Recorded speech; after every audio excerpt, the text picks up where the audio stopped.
வணக்கம் நேயர்களே, இன்றைய நேர்முகம் நிகழ்ச்சியில் சந்திப்பதில் மகிழ்ச்சி. இன்றைய நேர்முகம் நிகழ்ச்சியில் நாம் காண இருக்கும் ஆளுமை பாரதிய ஜனதா கட்சியினுடைய மூத்த தலைவர் இல கணேசன் அவர்களுடன் தான் ஒரு நீண்ட உரையாடலை நிகழ்த்தியிருக்கிறோம். ஐயா வணக்கம். வணக்கம். இன்றைய சூழல், உங்கள் கட்சியினுடைய நிலைப்பாடு, செயல்பாடுகள், இது குறித்து விரிவாக நம்ம இந்த நேர்காணலில் பார்க்க இருக்கிறோம். இப்போ பாஜகவினுடைய தமிழ் மாநில தலைவர் தமிழிசை அவர்கள் ஒரு கடந்த 4 நாட்கள் முன்னாடி சொல்லியிருந்தாங்க, இந்த மாநில அரசு நடுவண் அரசனோட ஒத்துப்போக மாட்டேங்குது, பல்வேறு விஷயங்களில் சரியாக செயல்பட மாட்டேங்குது அப்படிங்கிற மாதிரி ஒரு குற்றச்சாட்டை வச்சுருந்தாங்க. அதை நீங்கள் எப்படி பார்க்குறீங்க? மத்திய அரசாங்கம் சில திட்டங்களை அறிவிக்கிறது. மத்திய அரசாங்கம் என்ன திட்டங்கள் அறிவித்தாலும் அதில் பெருவாரியான திட்டங்கள் மாநில அரசாங்கம் அமுல்படுத்த வேண்டிய திட்டங்கள். அதில் மத்திய அரசாங்கம் எந்த வேகத்தோடு அமுல்படுத்த வேண்டும் என்று எதிர்பார்க்கிறோமோ அந்த அளவுக்கு வேகத்தோடு ஒரு சில மாநில அரசுகள் அமுல்படுத்துவதில்லை. அதில் தமிழக அரசாங்கம் கூட அந்த அளவுக்கு வேகத்தோடு செயல்படவில்லை என்று ஏற்கனவே ஒரு தகவல் இருக்கிறது. மத்திய அரசாங்கத்தோடு முழுமையாக ஒத்துழைக்கவில்லை என்கின்ற குற்றச்சாட்டு அல்ல. பல்வேறு விஷயங்களில் நாடாளுமன்றத்தில் விவாதம் வரும்பொழுது அகில இந்திய அதிமுகவினுடைய நாடாளுமன்ற உறுப்பினர்கள் ஒத்துழைக்கிறார்கள். ஆனால் தமிழ்நாடு அரசாங்கம் திட்டங்களை அமுல்படுத்துவதில் இன்னும் கொஞ்சம் விரைவுபடுத்த வேண்டும் என்கிற கோரிக்கை இருக்கவே இருக்கிறது. பல நேரங்களில் மத்திய அரசாங்கத்தின் திட்டங்களுக்கு நிலங்கள்லாம் கையகப்படுத்த வேண்டும், அதெல்லாம் மாநில அரசாங்கம் உடந்தையாக இருக்க வேண்டும், உறுதுணையாக இருக்க வேண்டும். இந்த பிரச்சனை இருக்கிறது என்பது உண்மை. அடிப்படையில் மத்திய அரசாங்கம் திட்டத்தை அமல்படுத்துவதில் வேகம் காட்டுகிறது. அந்த அளவுக்கு வேகம் சில மாநிலங்கள் காட்டவில்லை, அதில் தமிழகமும் ஒன்று என்பது தான் உண்மை.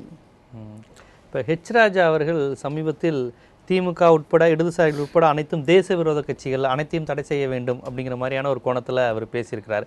இது எப்படி பாரதிய ஜனதாவின் கருத்தா, அவருடைய தனிப்பட்ட கருத்தா? அது அவர் எந்த கூட்டத்தில் எந்த காரணத்திற்காக இந்த கருத்தை சொன்னார் என்பது எனக்கு தெரியவில்லை. ஆனால் ஒட்டுமொத்தமாக தமிழ்நாட்டுடைய வரலாற்றை பற்றி ஆய்வு செய்து பல பேர் பல புத்தகங்கள் எழுதியிருக்கிறார்கள். அந்த காலகட்டங்களில் திராவிட முன்னேற்றக் கழகம், அதற்கு முன்பாக இருந்த திராவிடக் கழகம், அதற்கு முன்பாக இருந்த நீதி கட்சி போன்றவர்களெல்லாம் நாடு விடுதலை பெற்ற காலத்தில் எப்படி நடந்து கொண்டார்கள் என்பதெல்லாம் வரலாற்றில் பதிவாகி இருக்கிறது. என் நண்பர் சுப்பு என்பவர் திராவிட மாயை என்ற ஒரு புத்தகமே எழுதியிருக்கிறார். பாகிஸ்தானாவது தனக்கென்று ஒரு நாடு வேண்டும் என்று கேட்டார்கள். ஆனால் தமிழ்நாட்டில் இருந்த நீதி கட்சியை சார்ந்தவர்களெல்லாம், நீ எஞ்சிய பாரத நாட்டுக்கு நீ சுதந்திரம் கொடுத்து விடு, ஆனால் தமிழ்நாட்டை மாத்திரம் நீங்களே தொடர்ந்து ஆட்சி புரியுங்கள் என்றெல்லாம் தீர்மானம் போட்டவர்கள். இது வரலாறு. ஒரு காலம் அதை பற்றி பேசுவதற்கான கூட்டமாக இருந்திருக்கலாம், அவர் அப்படி பேசியிருக்கலாம். எதனால் அப்படி பேசினார் என்கிற பின்னணி எனக்கு தெரியாது. நிலம் கையகப்படுத்துவது சம்பந்தமாக அவர் பேசினார் என்று ஒரு செய்தி வந்திருக்கிறது. நிலம் கையகப்படுத்துவது என்பது மத்திய அரசாங்கம் செய்ய வேண்டிய ஒரு காரியம். எந்த ஒரு திட்டமாக இருந்தாலும், ஒரு அணை கட்ட வேண்டுமானாலும், ஒரு சாலை விஸ்தரிக்க வேண்டுமானாலும், சாலை போட வேண்டுமானாலும், அல்லது பாதுகாப்பு கருதி ஒரு பெரிய தொழிற்சாலைகள் தொடங்க வேண்டுமானாலும் ஆகாயத்தில் கட்ட முடியும், நிலத்தில் தான் கட்ட முடியும். அதனால் அந்த கையகப்படுத்தக்கூடிய மசோதாவை திட்டமிட்ட ரீதியில் வேண்டுமென்றே இந்த அரசாங்கம் எதையும் சாய்த்தக்கூடாது என்கின்ற எண்ணத்தில் பல பேர் தடுக்கிறார்கள். அவர்களை பற்றி ஒரு கால் கடுமையான விமர்சனம் செய்திருக்கலாம். இதுதான் என்னை பொறுத்தவரை. பிரிட்டிஷ் அரசு ஆதரவுங்கிறது அந்த காலகட்டத்தில் பார்த்தீங்கன்னா எப்போவுமே ஒரே சீராக பிரிட்டிஷ் எதிர்ப்புங்கிறது இருந்தது கிடையாது. அது ஒரு 40-30களுக்கு பிறகு தான் அது வந்திருக்குங்கிறாங்க. காங்கிரஸ்லேயும் பிரிட்டிஷ் ஆதரித்தவங்க இருக்கிறாங்க, காந்தி கடைசி வரையும் ஆதரித்தார், ஒப்பந்தங்கள் போட்டிருக்கிறாங்க. இப்படி எல்லா சுயராஜ்ய கட்சி எல்லாமே பிரிட்டிஷ் அரசு ஆதரவு எதிர்ப்பு நிலைப்பாடு மாறி மாறி தானே வந்திருக்கு. ஆனால் இது நீதி கட்சி திராவிட கழகத்தை மட்டும் எப்படி நம்ம சொல்ல முடியும்? நம்ம அதில் ஏறத்தாழ 200 ஆண்டுகளுக்கு மேலாக ஆயிரக்கணக்கான மக்கள், தமிழகம் உட்பட, இன்னுரை இருந்திருக்கிறார்கள், செக்கிழுத்திருக்கிறார்கள், தடியடி தாங்கியிருக்கிறார்கள், தூக்கிலேறி இருக்கிறார்கள். ஒட்டுமொத்த சமுதாயமுமே இந்த போராட்டத்தில் பங்கு கொள்ளாமல் இருக்கலாம். ஆனால் பெருவாரியான மக்கள் துணை புரிந்திருக்கிறார்கள். அப்பாவி மக்கள் அச்சப்பட்டிருந்தவர்கள் உண்டு, சும்மா இருந்தவர்கள் உண்டு, பின்னணியில் மறைமுகமாக உதவி செய்தவர்களும் உண்டு. ஆனால் சுதந்திரத்தை கோரிக்கை விடுக்கின்ற மகாத்மா காந்திக்கு எதிராக செயல்பட்டு ஆங்கிலேயனுக்கு ஆதரவாக செயல்பட்டவர்களும் இந்த தேசத்தில் இருந்திருக்கிறார்கள் என்பது வரலாறு பதிவு செய்திருக்கிறது. இல்ல அதுல நீதி கட்சி ஒன்று இல்ல. நீதி கட்சி மீது இந்த விமர்சனம் வைக்கும்போது பல்வேறு காங்கிரஸும் சரி, கம்யூனிஸ்டுகளும் சரி, சர்வார்கார் அந்தமான் சிறையில் எழுதி கொடுத்து நான் இனிமே செய்ய மாட்டேன் அப்படின்னு கொச்சைப்படுத்தாதீர்கள். சாவர்கரை பற்றி கொச்சைப்படுத்தி எனக்கு வரலாறு தெரியும். இடதுசாரிகள் நூல் எழுதியிருக்கிறார்கள். விஷயங்களை பற்றி பேசினால் என்னால் கேட்டுக்கொண்டு சும்மா இருக்க முடியாது. விநாயக தாமோதர சாவர்கர் போல இந்த தேசத்திற்காக தியாகம் செய்தவர் அந்தமான் சிறையில் அவர் சொல்ற சம்பவம் நடக்கலையா? இன்னொரு நபர் கிடையாது. நிறைவாக அவருக்கு விடுதலைக்காக சிறைக்கு வெளியில் பாரத நாட்டின் பல்வேறு பகுதியில் அறிஞர்களும் பத்திரிகைகளும் ஆங்கிலேய அரசாங்கத்திற்கு கடிதம் எழுதுகிறார்கள், கோரிக்கை வலுக்கிறது. அதன் பிறகு அவரிடத்தில் போய் நான் விடுதலை செய்கின்றோம், ஆனால் கொஞ்ச காலம் நீங்கள் அவருடைய மகாராஷ்டிரத்தினுடைய சொந்த ஊரில் எந்த விதமான அரசியல் நடவடிக்கை ஈடுபடாமல் இருங்கள் என்று நிபந்தனையோடு விடுதலை செய்கிறார்கள். அது ஏற்றுக்கொண்டு லெபனான் உள்ளே இருந்தால் இறந்திருப்பார் அவர். அதனால் வெளியில் வந்த பிறகு சும்மா இல்லை, வெளியில் வந்த பிறகும் சமூக நீதிக்காக சாதாரண தாழ்த்தப்பட்ட சமுதாயத்த மக்களுக்காக பாடுபட்டு பல்வேறு தொண்டு காரியங்கள்லாம் செய்திருக்கிறார்கள். அப்பழுக்கற்ற தேசபக்தர் என்று ஒருவரை சொல்ல வேண்டுமானால் விநாயக தாமோதர சாவர்கர். அப்ப இவர்கள் குறிப்பிட்ட சம்பவம் மாதிரி கிடையாது, இடதுசாரிகள் குறிப்பிட்ட மாதிரி அந்தமான் சிறை. இடதுசாரிகள் முதல்ல அவருக்கு எந்த அளவுக்கு தேசபக்தி இருக்கு என்பது கேள்விக்குறி. அவர்களுக்கெல்லாம் எல்லை கடந்த தேசபக்தி. சமீபத்தில் சொல்றேங்கன்னா, திரிபுரா இப்போது மாகாணமாக இருக்கிறது, தனி பகுதியாக நாடாக இருந்து சிக்கிம் நம்முடைய நாடாக வந்தபொழுது நான் மதுரையில் சென்று கொண்டிருக்கிறேன். கம்யூனிஸ்ட் கட்சியின் கூட்டம் நடந்து கொண்டிருக்கிறது. அவருடைய தலைவர் பேசுகிறார், இந்திய படை மாத்திரம் அந்த பகுதிக்கு செல்லுமானால் அங்கு இருக்கிற மக்கள் மத்தியில் இந்திய போய் உடனே பணக்காரர்கள் போய் லேவாதேவி கடைகள்லாம் தொடங்கி விடுவார்கள். அப்படி வருமானால் எங்களது சீனப்படை அங்கு தலையிடும் ஜாக்கிரதைன்னு மதுரையில் உட்கார்ந்து பேசுகிறார். ஆனால் அவங்க பேச்செல்லாம் ஒரு ஆதாரமாக வைத்துக்கொண்டு தேசபக்தர்களை விமர்சனம் செய்வது என்பது பொருத்தமற்றது. கண்டிப்பாக அப்போ அந்த சம்பவத்தை வந்து நீங்கள் மறுக்கிறீங்க. அப்படி ஒரு விஷயம் வந்து ஆர்எஸ்எஸ்க்கோ ஆர்எஸ்எஸ் தலைவர்களும் சம்மந்தம் கிடையாதுங்கிறீங்க. எதுக்கு இந்த மாதிரியான சம்பவம்? ஆர்எஸ்எஸ் இங்கே வந்துங்க, விநாயக தாமோதர சாவர்கர் கேட்டீங்க. விநாயக தாமோதர சாவர்கர் ஆர்எஸ்எஸ் அமைப்புக்கு ஆதரவு தெரிவித்தவர். அவர் இந்து மகாசபையுடைய தலைவர். இப்போ இந்து மகாசபை ஆர்எஸ்எஸ் கிளை அமைப்புகள் தானே, துணை அமைப்புகள் தானே? இல்லை, இந்து மகாசபா என்பது ஒரு தனி அமைப்பு. ஆர்எஸ்எஸ் என்பது ஒரு டாக்டர் ஹெட்கேவார் தொடங்கின ஒரு அமைப்பு. இந்து மகாசபா அமைப்பு, அந்த அமைப்புக்கும் ஆர்எஸ்எஸ்க்கும் நட்பு ரீதியான கொள்கை ரீதியான தலைவரோடு உறவிருந்த ஒழிய இது முழுக்க முழுக்க ஆர்எஸ்எஸ் என்பது டாக்டர் ஹெட்கேவாரால் தொடங்கப்பட்ட ஒரு அமைப்பு. நாங்கள் மதிக்கின்றோம், இந்து மகாசபா தலைவர்கள் நாங்கள் மதிக்கின்றோம். ஆனால் இந்து மகாசபா அமைப்பு என்பது வேறு, ராஷ்ட்ரிய ஸ்வயம்சேவக் சங்கம் ஆர்எஸ்எஸ் என்பது வேறு. இப்போ பிரிட்டிஷ் ஆட்சி காலத்தில் இப்போ ஆர்எஸ்எஸோ இந்து மகாசபை தலைவர்கள் மீதோ பிரிட்டிஷ் அரசாங்கம் வந்து அடக்குமுறையை ஏவி இருக்கா? இந்த பகத்சிங் அளவுக்கு, ராஜகுரு அளவுக்கு, சுகதேவ் அளவுக்கு ஆர்எஸ்எஸ் தடை செய்வதற்காக பிரிட்டிஷ் அரசாங்கம் முயற்சித்தது, ஆனால் வெற்றி பெறவில்லை. அரசாங்க ஊழியர்கள் ஆர்எஸ்எஸ் இயக்கத்தில் கலந்து கொள்ளக்கூடாது என்பதாக ஒரு சுற்றறிக்கை மாத்திரம்தான் செய்ய முடிந்தது. ஆர்எஸ்எஸ் இயக்கம் 1925 தொடங்கியது. ஆர்எஸ்எஸ் இயக்கத்தை தொடங்கின டாக்டர் ஹெட்கேவார் அவர் ஆங்கிலேயனை எதிர்த்து மிக தீவிரமாக சிறப்பாக சொற்பொழிவாற்றக்கூடியவர். பல இடங்களில் பேசின பேச்சுக்கள்லாம் கேட்டு மக்கள் ஆர்த்து எழுந்திருக்கிறார்கள். அதனால் உளவுத்துறை கண்டிருந்து அவரை சிறையில் வைத்தார்கள். அவர் சிறையில் இருந்தார். சிறையில் இருக்கும் பொழுது தான் அவருக்கு இந்த தேசம் நிரந்தரமாக எந்த ஒரு அந்நிய சக்திக்கும் அடிமைப்படாமல் இருப்பதற்கான ஒரு ஏற்பாட்டை செய்ய வேண்டும் என்கின்ற எண்ணம் ஏற்பட்டு அவர் வெளியே வந்த பிறகு ஆர்எஸ்எஸ் இயக்கத்தை தொடங்கினார். இல்லை, இப்போ ஆர்எஸ்எஸ் அமைப்பை சேர்ந்தவர்கள், இந்து மகாசபையை சேர்ந்தவருடைய நோக்கம் பிரிட்டிஷை வெளியேற்ற வேண்டும் என்பதா, இல்லை அப்போது இருந்த இஸ்லாமியர்களுக்கு எதிரான அரசியலை செய்வது என்பதா? 1947க்கு முந்தைய காலகட்டத்தில் ஆங்கிலேயர்கள் ஆட்சி நடந்தது. 300 ஆண்டுகளுக்கு முன்பாகவே பாரத நாட்டில் அவுரங்கசீப் ஆட்சி காலத்தில் அநேகமாக இஸ்லாமியருடைய ஆட்சி, இஸ்லாம் என்பதை விட அந்நிய முகலாயருடைய ஆட்சி என்பது முற்றுக்கு வந்து விட்டது. அதன் பிறகு பாரத நாட்டில் 4 பகுதிகளில் 4 விதமான பிரதான ஆட்சி நடைபெற்றது. மேற்கு பகுதியை பொறுத்தவரையில் சத்ரபதி சிவாஜி மகாராஜா அவருடைய ஆட்சி வந்தது. நம்முடைய இந்த தமிழ்நாடு உள்ளிட்ட தென்பகுதியில் முழுக்க ஆங்கிலேயத்துடைய கிழக்கிந்திய கம்பெனி ஆட்சி இங்கே நடைபெற்றது. வேறொரு பகுதியில் நவாப் அவருடைய ஆட்சிகள் ஏற்பட்டன. இப்படி 4 விதமான ஆட்சிகள் வந்தன. அப்போது அந்நிய இஸ்லாமிய ஆட்சி என்பது அநேகமாக முற்றுப்புள்ளிக்கு வந்து விட்டது. பிரிட்டிஷ் ஆட்சி அதன் பிறகு வந்தது. அதாவது முகலாயர் ஆட்சி என்பது போனது என்றால் வியாபாரத்துக்காக வந்த ஆங்கிலேயர்கள், அப்புறம் போர்த்துகீசியர்கள், டச்சுக்காரர்கள் வந்தார்கள், போட்டி இருந்தது. கடைசியில் ஆங்கிலேயர்கள் தான் அதிகமாக. அதற்கு ஒரே ஒரு காரணம், நமக்குள்ளே ஒற்றுமையின்மையை பார்த்த பிறகு நாம் ஏன் இவர்கள் அடிமைப்படுத்தக்கூடாது என மீறிட்டு அந்த அளவுக்கு நம்முடைய பலவீனத்தை பயன்படுத்தி கொண்டு அவர்கள் கொஞ்சம் கொஞ்சமாக வியாபாரம் செய்ய வந்த அவர்கள் ஒரு வியாபார கம்பெனி, கிழக்கிந்திய கம்பெனி அமைத்து அதன் பிறகு நாட்டையே கொஞ்சம் கொஞ்சமாக அடிமைப்படுத்தி விட்டார்கள். இல்ல, இப்ப இந்த ஆங்கிலேயர்களை எதிர்த்து தான் தொடர்ந்து நடைபெற்ற போராட்டம் என்பது நடைபெற்றிருக்கிறது. இந்த பக்கிம் சத்ர சட்டர்ஜி அவர்களை பற்றி சொல்லும்போது, வந்தே மாதரம் பாடலை பற்றி சொல்லும்போது, அந்த பாடல் வரிகளுடைய தமிழாக்கம் அனைத்தும் பார்த்தீங்கன்னா முழுக்க முகலாய மன்னர்களுக்கு எதிராக தான் இருக்கே ஒழிய பிரிட்டிஷ் அரசை எதிர்த்து இல்லை. இந்த பாடலை RSS யாரோ உங்களுக்கு தவறான தகவலே சொல்லியிருக்காங்க. நீங்களும் யாராவது ஒரு அறிஞர்கிட்ட கேட்டு சரி பார்க்காம 4 பேர் மத்தியில் இப்படி கேள்வி கேட்டால் உங்களை பற்றி தான் தவறாக நினைப்பார்கள். இல்லை, அந்த வரலாறுகளை தாயை குறித்து பாடிய பாடல் வந்தே மாதரம் பாடல். முகலாய மன்னர்களுக்கு எதிராக முகலாய மன்னருக்கு அங்கே வரவே இல்லையங்க. ஒட்டுமொத்தமாக பாரத தாய்க்காக சிலை வைத்து அது ஒரு நாவல். அந்த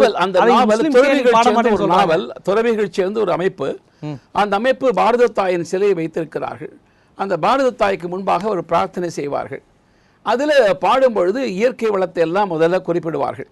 அதுதான் முதல்ல நளிர்மணி நீரும் நயம்படு கனிகளும் என்று பாரதி தமிழ் அதை மொழிபெயர்த்திருக்கிறார். பின்னால் இந்த பாரத தாயை பாடும்போது தொமஹி துர்கா தசப்பிரகரண தாரணி கமலா கமலதல வாகினி, அதாவது நீதான் கலைமகள், நீதான் மலைமகள், நீதான் அலைமகள் என்றெல்லாம் அதில் வர்ணனை வரும். அப்படி முழுக்க முழுக்க பாரத தாயை பற்றி முழுக்க அக்கறையான ஒரு உணர்ச்சி தரக்கூடிய ஒரு பாடல். இந்திய அரசாங்கம் அதை 2வது தேசிய கீதமாக ஏற்றுக்கொண்டிருக்கிறது. இல்ல, இப்ப அந்த பாடலுக்கு ஏன் காந்தி அதை தேசிய கீதமாக கூடாதுன்னு சொன்னாரு? ஏன் முஸ்லீம் மன்னர்கள் எதிர்ப்பு தெரிவிச்சாங்க? முஸ்லீம்கள், இங்குள்ள இஸ்லாமியர்கள் அந்த பாடலை ஏற்றுக்கொள்ளலையே. ஜனகணமன மகாத்மா காந்தியே வரலைங்க. தேசிய கீதமாக எதை ஏற்க வேண்டும் என்று ஒரு குழு அமைத்தார்கள். அந்த குழு பரிந்துரை செய்யும் பொழுது வந்தே மாதரம் பாடலையும் பரிந்துரை செய்தது. ஆனால் ஜவஹர்லால் நேரு இந்த ஜனகணமன பாடலுக்கு நான் முழுக்க முழுக்க மரியாதை செலுத்தும். நான் மாத்திரமல்ல, இப்போது இருக்கிற தேசிய கீதத்தை நாம் அனைவரும் மதிக்கின்றோம், போற்றுகின்றோம். ஒவ்வொரு தேசபக்தனுக்கும் கடமை இருக்கிறது. ஆனால் ஜவஹர்லால் நேரு இந்த ஜனகணமன பாடலுக்கு உண்டான இசையமைப்பு அது கொஞ்சம் பொருத்தமாக இருக்கிறது, இந்த மேற்கத்திய இசைக்கு ஒத்து வருகிறது என்று சொல்லி அந்த காரணத்தை சொல்லி ஜனகணமன பாடலை ரவீந்திரநாத் தாகூர் பாடலை தேர்ந்தெடுத்தார்கள். மற்றபடி இந்த பாடலை போது தேர்ந்தெடுக்கப்படாததற்கு அதுதான் காரணம். இன்னொரு விஷயம் இப்போது வந்திருக்கிறது, EVKS அவர்கள் சொல்லியிருந்தாங்க, தமிழ்நாடு காங்கிரஸ் கமிட்டி தலைவர், காமராஜர் பெயரை கூட உச்சரிக்க பாரதிய ஜனதாவிற்கு தகுதி கிடையாது. ஏன்னா 1966 நவம்பர் 7 அவர் உயிரோடு எரிப்பதற்கு இவர்கள் தான் முயற்சி செஞ்சாங்க. இன்னைக்கு ஒரு வாக்கு அரசியலுக்கு தமிழ்நாட்டில் காமராஜர் இருக்கிற ஒரு நேமை பயன்படுத்தி அவரை அவங்க குளோரிஃபை பண்ணி கொண்டாடி ஏமாத்துறாங்க அப்படின்னு அவர் குற்றச்சாட்டு வச்சிருக்காரு. எப்படி பார்க்குறீங்க? மத்தியில் எங்கள் ஆட்சி தான் இருக்கிறது. நான் கூட பிரதமருக்கு உங்கள் மூலமாக சொல்லி அந்த கலவரம் வந்த உடனேயே ஒரு விசாரணை அமைத்து அந்த விசாரணை குழு அந்த அறிக்கையை வெளியிடச் சொன்னால் பொருத்தமாக இருக்கும் என்று கருதுகிறேன். காமராஜர் அவர்கள் அகில இந்திய அளவில் ஒரு புகழ் பெற்று வருவது காங்கிரஸ் கட்சிக்குள்ளே இருக்கிற பல பேருக்கு வயிற்றெரிச்சல் பிடிக்கவில்லை. நான் உடனடியாக என் பேர் நினைவுக்கு வரவில்லை. வங்காளத்தை சார்ந்தவர், அவருக்கு காமராஜருடைய செல்வாக்கு பிடிக்கவில்லை.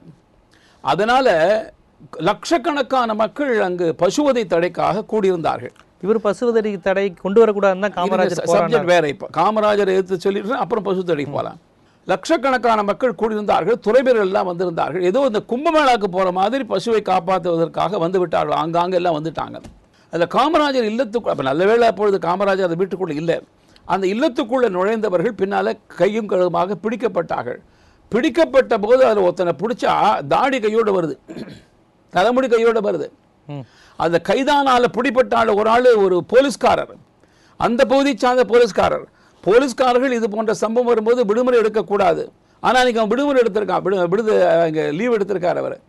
அதனால் இது காங்கிரஸுக்குள்ளேயே காமராஜர் இந்த ஷாக்கை வச்சு பயணங்கிறதுக்காக, அதாவது ஒரு கல்லில் 2 மாங்காய், காமராஜரை காலி பண்ண மாதிரி ஆச்சு, இவங்க மேலே பழி போட்ட மாதிரி ஆச்சு என்பதற்காக அது நடத்தியது ஒரு பெரிய மக்கள் விஸ்வ இந்து பரிஷத் என்று நினைக்கின்ற ஒரு மக்கள் குழு, பசுவதை தடை குழு என்பதாக ஒரு பொதுக்குழு, அவர்கள் தான் நடத்தினார்கள். அது அப்போவே பத்திரிகை எல்லாம் வெளியில் வந்தது. நான் உங்களுக்கு அந்த வங்காளத்தை சார்ந்த தலைவர் பெயர் மாத்திரம் எனக்கு நினைவுக்கு இல்லை, அது அறிக்கையில் இருக்கிறது. அதுக்கும் RSSக்கு எந்த சம்பந்தமும் இல்லை. அந்த சம்பவத்தை பற்றி சொல்லி RSS பற்றி சொல்லி பேசியதே கிடையாது. இந்த நேரத்தில் EVKS இளங்கோவனுக்கு நான் ஒன்றை நினைவுபடுத்த விரும்புகிறேன். அவசர காலத்தில் நான் தலைமறைவாக இருந்தவன். அதற்கு முந்தைய காங்கிரஸ் வரலாறு இந்த இளைஞர்களுக்கு தெரிந்தாக வேண்டாம். இந்திய தேசிய காங்கிரஸ், அதில் தான் காமராஜ் அவர்கள் அகில இந்திய தலைவராக இருந்து ஒரு பெரிய பொறுப்புள்ள தலைவராக இருந்தவர்கள். அவர்கள் தான் திருமதி இந்திரா காந்தி அவர்களை கூட தேர்வு செய்து பிரதமர் ஆக்கியதும் கூட காமராஜர் அவர்கள் தான். இதெல்லாம் உங்களுக்கு தெரியும், கிங் மேக்கர் என்றெல்லாம் அவருக்கு பெயர் வந்தது. தனக்கு வந்த ஆபத்தை நாட்டுக்கு வந்த ஆபத்தாக கருதி இந்திரா காந்தி எமர்ஜென்சி அறிவித்த பொழுது காமராஜ் அவர்கள் பெயர் கூட கைது செய்யப்பட வேண்டிய பட்டியலில் இருந்தது என்பதாக அப்போது சொல்லப்பட்டது. ஆனால் அதற்கு முன்பாக ஜனாதிபதி தேர்தலில் பிபி கிரி நிறுத்தி வைக்கப்பட்ட நேரத்தில் இந்திரா காந்தி அம்மையார் தனக்கென்று ஒரு வேட்பாளர் நிறுத்தி வைத்து அப்போ கட்சி பிளவுபட்டது. பிளவுபட்டு இந்திரா காந்தி அம்மையார் தலைமையில் வந்த கட்சிக்கு பேர் இந்திய தேசிய காங்கிரஸ், அடைப்புக்குறியில் இந்திரா, பின்னால் இந்திரா காங்கிரஸ், இந்திரா காங்கிரஸ் சொல்வார்கள். பிரதானமான காங்கிரஸுக்கு பேர் இந்திய தேசிய காங்கிரஸ். காமராஜர் அவர்கள் அந்த கட்சியில் தான் இருந்தார்கள். இந்திரா காங்கிரஸ் காமராஜர் ஒரு நாளும் போகவே இல்லை. 69க்கு பிறகுதான் இல்லைங்கய்யா, இந்திரா காந்தி தொடங்கின காங்கிரஸ் கட்சிக்கு காமராஜர் போகவே இல்லை. காமராஜர் அங்க வைத்த கட்சி தான் அதிகாரபூர்வமான கட்சி இந்திய தேசிய காங்கிரஸ். அதுக்கு பல பேர்கள், பழைய காங்கிரஸ் என்பார்கள், நிஜலிங்கப்பா காங்கிரஸ் என்பார்கள், ஸ்தாபன காங்கிரஸ் என்பார்கள், இன்னும் சில பேர் விமர்சனம் செய்வதற்காக சிண்டிகேட் காங்கிரஸ் என்றெல்லாம் சொல்வார்கள். அந்த காங்கிரஸ் கட்சியில் தான் காமராஜர் இருந்தார் ஒழிய ஒரு நாளும் இந்திய தேசிய இந்திரா காங்கிரஸுக்கு போகவே இல்லை. அந்த காங்கிரஸ் இருந்தபோது தான் அவசர நிலையை பார்த்து மனம் குதித்து போய் உடல்நிலை பாதிக்கப்பட்டு படுத்தவர் எழுந்திருக்கவே இல்லை. அதனால இன்றைக்கு இருக்கிற காங்கிரஸ் இந்திரா காங்கிரஸ் தான் நீடித்துக் கொண்டிருக்கிறது. பின்னால் இந்திரா என்கிற பெயரை எடுத்து விட்டார்கள். அந்த காங்கிரஸ் ஜனதா அனுபவம் வரும்பொழுது ஜனதாவோடு ஐக்கியமாகிவிட்டது. அதன் பிறகு தனியாக வரவில்லை. அதனால் அந்த காங்கிரஸ் ஜனதாவோடு ஐக்கியமாகிவிட்டது. இப்போது இருக்கிற காங்கிரஸை விட்டு வெளியேறி வந்த இந்திரா காங்கிரஸ். இன்றைக்கு இருக்கிற காங்கிரஸ் கட்சியில் காமராஜர் அவர்கள் ஒரு நாளும் உறுப்பினராக இருந்ததில்லை. மாறாக காமராஜருக்கு எதிரான நிலைப்பாடு எடுத்த கட்சியை சார்ந்ததுதான் காங்கிரஸ். அதன் மாநில தலைவர் தான் EBKS இளங்கோவன் என்பது வரலாறு. சொல்றீங்க. ஆனா அவங்க என்ன சொல்றாங்க, பசுவதை தடை சட்டம் அவர்கள் கொண்டு வந்த போது ஜனசங்க உறுப்பினர்கள் ஆதரவா இருந்தாங்க. ஜனசங்கத்துக்கு எதிராக தான் காமராஜர் பேசினார். பசுவதை தடை சட்டத்தை எதிர்க்கலாம் பல பேர். இல்ல காமராஜர் பேசினாருங்கிறாங்க. இல்லைங்க, காமராஜர் பசுவதை தடை ஆதரிச்சார் நான் சொல்லவே இல்லையே. நான் சொல்லவே காங்கிரஸ் கட்சி பொதுவாகவே எந்த ஒரு காரியத்தை செய்தாலும் கூட சிறுபான்மை சமுதாயம் என்ன நினைக்கும், சிறுபான்மை சமுதாயம் என்ன நினைக்கும் என்று சிந்திக்கிற பழக்கமே அவர்களுக்கு உண்டு. கடந்த தேர்தலில் கூட அவர்கள் எப்போது பார்த்தாலும் சிறுபான்மை சிறுபான்மை சிறுபான்மை நினைத்துக் கொண்டே இருந்த காரணத்தால் நீ எதை நினைத்துக் கொண்டிருக்கிறாய் அதுவாகவே ஆவாய் என்கிறபடி இப்போ பாராளுமன்றத்தில் சிறுபான்மையாக ஆகிவிட்டார்கள் அவர்கள். அதனால பசுவதை தடை சட்டத்தை காங்கிரஸ் ஆதரிக்கும் என்று நாங்கள் கற்பனையே பண்ணல, எதிர்பார்க்கவே இல்லை. ஆனால் பாரதிய ஜனதா கட்சி நாங்கள் ஜனசங்கமாக இருந்த காலத்திலிருந்தே பசுவதை தடை சட்டம் தேவை என்று நாங்கள் கருதுகின்றோம். அது எங்களுடைய தேர்தல் அறிக்கையில் இருக்கிறது, அடிப்படை கொள்கையில் ஒன்று. இல்ல இப்ப காமராஜர் எரிப்பு சம்பவத்துக்கும் ஜனசங்கத்துக்கும் தொடர்பே இல்லைங்கிறீங்க. சம்பந்தமே இல்லை. அவர் பேரு குப்தா நினைக்கிறேன், அந்த வங்காளத்தை சேர்ந்த ஒருத்தர், முழு பேர் எனக்கு நினைவில்லை. காங்கிரஸ் கட்சிக்குள்ளே இருக்கிற குழப்பத்தினால காமராஜர் பிடிக்காத காங்கிரஸ்கார வங்காளத்தை சார்ந்தவர் செய்த ஏற்பாடு அன்றைக்கே பத்திரிகையில் வந்து விட்டது. இப்போ EVK சொல்றது வந்து முற்றிலும் முரணானதுங்கிறீங்க. உண்மையில அவருக்கும் வரலாறு தெரியாம இருந்திருக்கலாம், அல்லது காங்கிரஸ் கட்சி தலைவராக இருந்துகிட்டே காங்கிரஸ்க்கு எதிராக அவர் பேசுவாரா? ரெண்டாவது இதுல வேறொரு கருத்தை சொல்றேன். ஒரு தலைவர், இப்ப பசும்பொன் முத்துராமலிங்க தேவர் நான் மதிக்கிற தலைவர்ல ஒருவர். அவர் ஃபார்வர்டு பிளாக் கட்சியினுடைய தலைவர், காங்கிரஸில் இருந்தார், பின்னாடி வந்தவர். ஆனால் அவர் காலமான பிறகு என்னை பொறுத்தவர்கள் ஒரு தேசிய தலைவர். காமராஜர் அவர்கள் அவர் காலமாகிவிட்டார். வாழ்ந்த காலத்தில் விமர்சனம் செய்திருக்கலாம். இதே திராவிட முன்னேற்ற கழகம் காமராஜரை பற்றி செய்யாத விமர்சனமா? மிக கடுமையான அது அந்த காலகட்டம் அது. ஆனால் அதன் பிறகு அவர் ஒரு தேசிய தலைவர். அது போல இருக்கிறவர்களை எல்லா கட்சியை சார்ந்தவர்களும் எல்லா மக்களுமே போற்றுவதற்கு உரிமை இருக்கிறது. ஒருவர் ஏதோ ஒரு சமுதாயம் சொல்றாங்க, அரசியல் ரீதியா திமுக காங்கிரஸ், அதிமுக திமுக சண்டைங்கிறது வேற, இவங்க கொள்கை ரீதியாவே பாரதிய ஜனதாவுக்கும் காமராஜருக்கும் வேறு கருத்து உண்டுன்னு தான் காங்கிரஸ் சொல்றாங்க. அதை எப்படி இவங்க பயன்படுத்தலாம் அப்படின்னு கேட்கறாங்க. ஆமா, முத்துராமலிங்க தேவருடைய நினைவு இல்லத்துக்கு கூட தான் காங்கிரஸ்காரர்கள் போகிறார்கள். தேவர் பெருமான் காலமானதற்கே காங்கிரஸ் கட்சியை சார்ந்தவர்கள் காரணம் என்று குற்றச்சாட்டெல்லாம் உண்டு. அதெல்லாம் பேசிக்கொண்டிருக்க முடியுமா? வாழ்ந்த காலத்தில் கருத்து வேறுபாடு இருந்தவர்கள் எல்லாம் மறைந்த பிறகு வழிபடுவது என்பது தவறு என்று சொன்னால் எந்த தலைவர் கட்சிக்கு மற்ற கட்சி சார்ந்தவர்கள் போக முடியாது. கண்டிப்பாக. இப்போ இந்த இன்னொரு விஷயம் வந்து இன்றைக்கி இந்த கொங்கு மண்டலத்தில் இந்த கோகுல்ராஜ் என்கின்ற ஒரு இளைஞர் வந்து படுகொலை செய்யப்பட்டது. படுகொலை செய்யப்போது தலித் அமைப்புகள்லாம் சேர்ந்து ஒரு தலித் இளைஞர் வந்து படுகொலை செய்யப்பட்டிருக்கிறாரு. தமிழ்நாட்டில் தலித் அமைப்புகளை தவிர்த்து வேறு எந்த கட்சியுமே இந்த தலித் இளைஞனுக்காக குரல் கொடுக்கல அப்படிங்கிற ஒரு கண்டனம். என்ன செய்தி அது கொஞ்சம் விரிவாக? கோகுல்ராஜ்னு ஒரு தலித் இளைஞன் வந்து அங்கே உள்ள கொங்கு அமைப்பினரால் வந்து படுகொலை செய்யப்பட்ட செய்தி இல்லை, இந்த ஒரு கடந்த 10 நாள் அந்த செய்தி தான் நடைபெற்று கொண்டிருக்கிறது. என்ன பின்னணி? நான் அந்த செய்தி படிக்காமல் இருந்திருக்கலாம், வெளிப்படையாக ஒப்புக்கொள்ள. கோகுல்ராஜ் என்கின்ற ஒரு தலித் இளைஞர் புரியுதுங்கய்யா, எதுக்காக கொல்லப்பட்டார் என்னங்கிறது அங்கே உள்ள கொங்கு மண்டல அமைப்புகள் வந்து கொலை செஞ்சிருக்கிறாங்க. இந்த மாதிரி வேறு சாதி பெண்ணோட பேசிக்கிட்டு இருந்தாரு, பழகுறாரு, காதலிக்கிறாரு, ஜாதி வேறுபாடு அந்த அதனால ஒரு தலித் இளைஞர் இளவரசன் மாதிரி இதுவும் நடந்திருக்கு. ஆனால் இதற்காக தமிழ்நாட்டில் எந்த கட்சியுமே வந்து குரல் கொடுக்கல. ஒரு தலித் இளைஞனுக்காக இந்து அமைப்புகள், திராவிட கட்சி. அந்த செய்தியை நான் முழுமையாக படிக்கவில்லை என்று ஒப்புக்கொள்கிறேன். அது ஒரு காரணம். நான் பல்வேறு பகுதியில் போகும்போது ஒரு செய்தி இன்னொரு செய்தி படிக்காமல் இருக்கலாம்.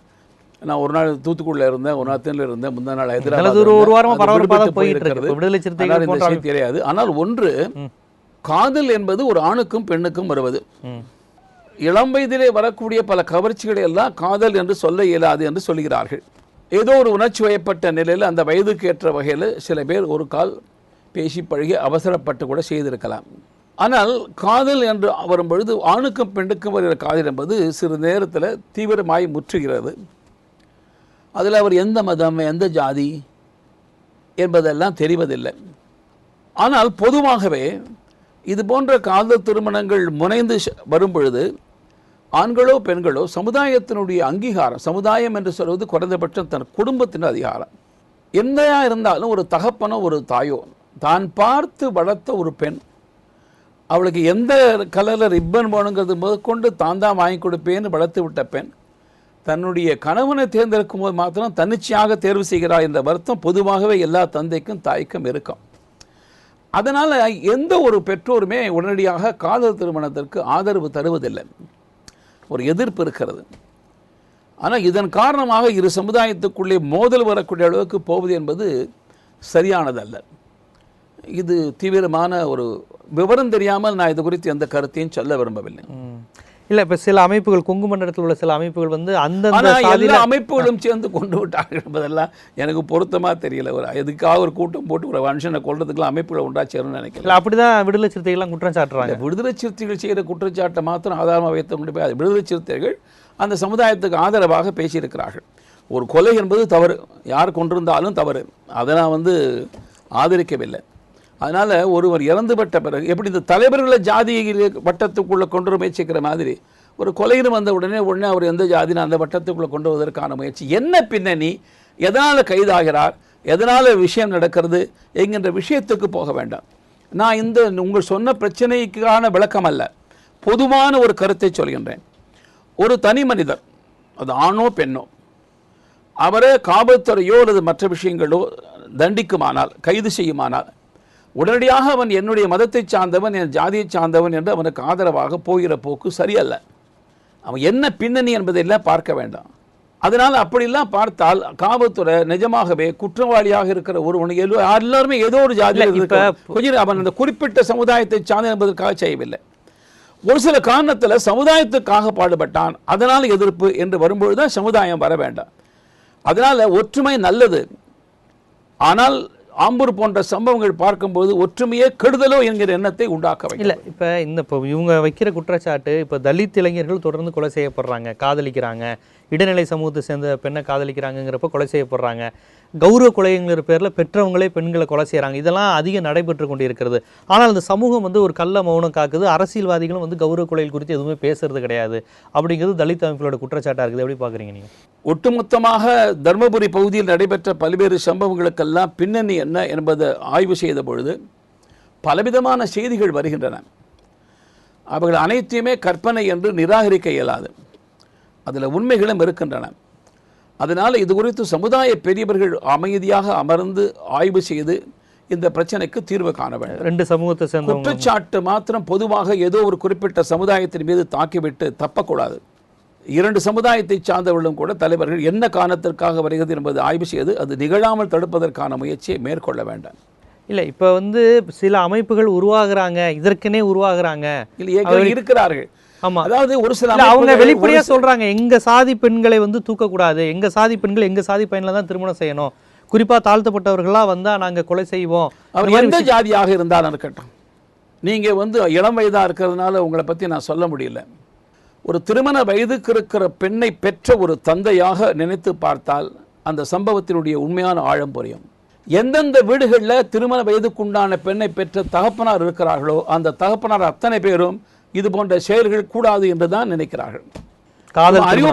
அறிவுபூர்வமாக மாத்திரம் பேசாமல் உணர்வுபூர்வமாக ஆழமாக சிந்தித்து பார்த்தால் இந்த பிரச்சனை நியாயமானது. அதனால் இதுக்கு தீர்வு என்ன என்பதுதான் இப்ப கேள்வி. வன்முறை தீர்வு அல்ல, தீர்வு என்பது சமுதாய தலைவர்கள் அமர்ந்து பேசி இந்த பிரச்சனைக்கு நிரந்தரமான தீர்வு காண வேண்டாம். இல்ல, பொதுவா இந்த பெண்கள் இந்த காதல் ஒரு சமுதாயம் தான் தவறு செய்து விட்டது என்பது போல குற்றம் சாட்டுவது என்பது அது சரியானதல்ல. இல்ல இப்ப இந்த காதல் திருமணங்களை வந்து அங்கீகரிக்கணும் அப்படிங்கிறது தான் தாழ்த்தப்பட்ட அமைப்புகளுடைய கோரிக்கை. அது பெண்ணுக்கான வினை. ஏன்னாங்க என்னமோ காதல் திருமணம் அங்கீகரிப்படா நடந்துட்டு இருக்கு. ஒரு காலகட்டத்தில் இந்த காதல் திருமணங்கள் அல்லது காதலே கூட ஒரு மாதிரி விமர்சிக்கப்படும், எதிர்க்கப்படும்.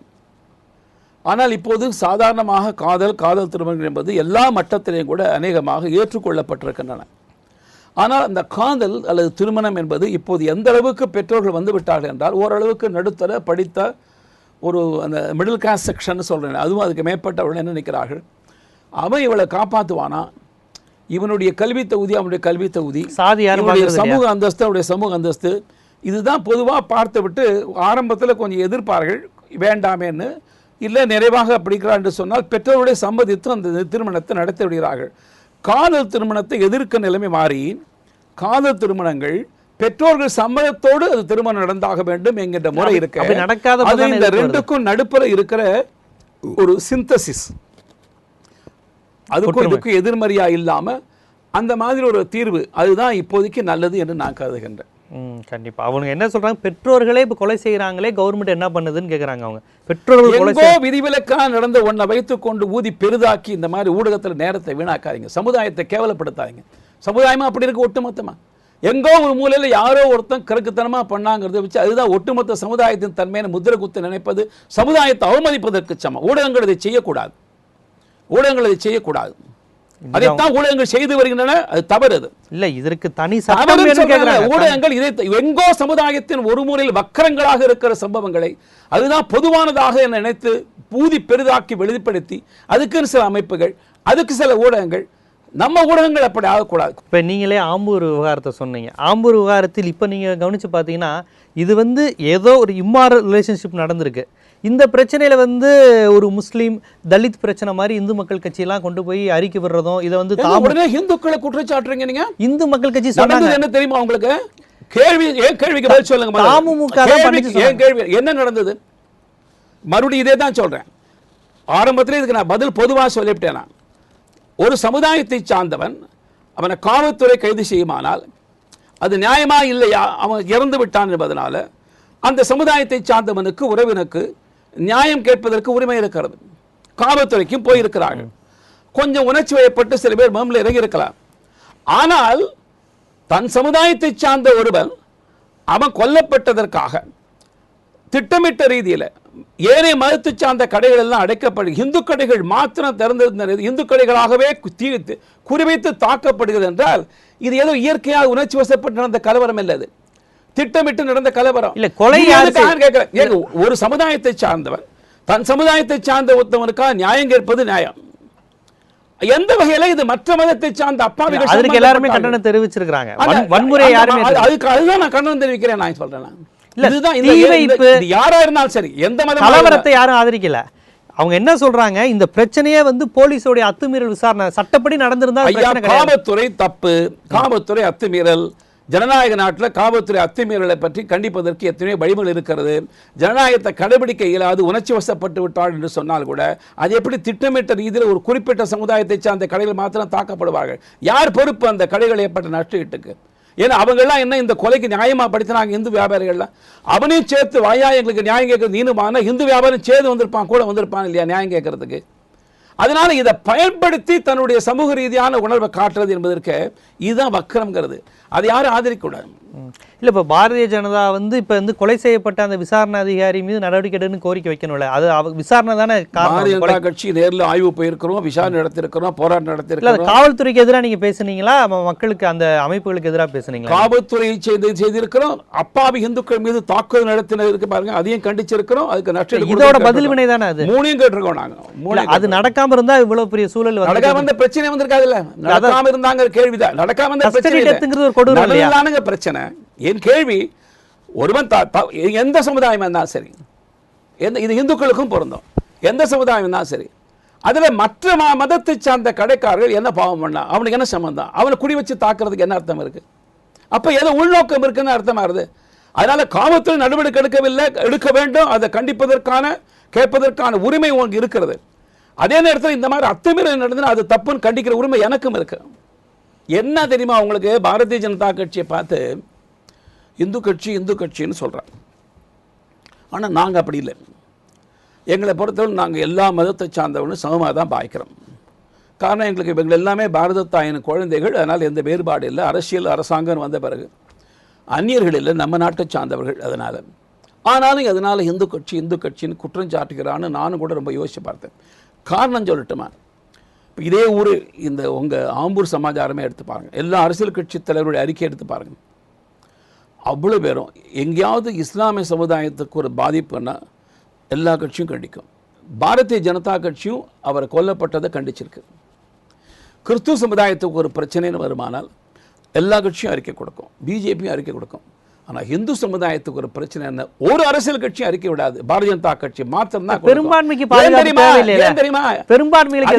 அது இல்லைங்கய்யா.